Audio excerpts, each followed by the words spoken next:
to Chandru Study Centers.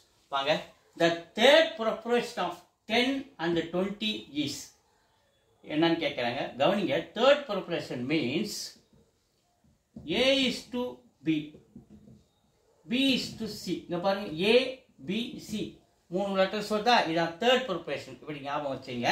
So இதை நம்ம ரேஷியோவை எழுதுறோம். A by B is equal to B by C. A by B is equal to B by C. அப்படி நம்ம இந்த third ப்ரொபோர்ஷனை இதை இந்த மாதிரி மாற்றணும். இப்போ இதோட வேல்யூ என்ன கொடுத்துருக்காங்க? A 10 by B 20. ஸோ இங்கே என்ன இருக்கு? 20 இருக்கு B. அப்போ C தெரியாது. இப்போ கிராஸ் மல்டிப்ளை பண்ணுங்க. 10C is equal to 20 into 20 400. C ஓடைய value வேணா 400 by இந்த 10 வந்து இங்கே மல்டிப்ளை பண்ணுறாரு. ஸோ இந்த 0 வந்து 0 போச்சு. நமக்கு என்ன கிடைக்குது? ஆன்சரு 40. அப்போ C ஓடைய வேல்யூ 40. அப்போ ABC தேர்ட் ப்ரொபோர்ஷன் C தான் வச்சுக்கணும். அப்போ C ஓட ஆன்சர் 40. 40 இங்கே இருக்குது, D இருக்குது. D is answers. வீடியோஸ் தொடர்ந்து பாருங்கள், லைக் பண்ணுங்கள், சப்போர்ட் பண்ணுங்கள், சப்ஸ்கிரைப் பண்ணுங்கள். நன்றி.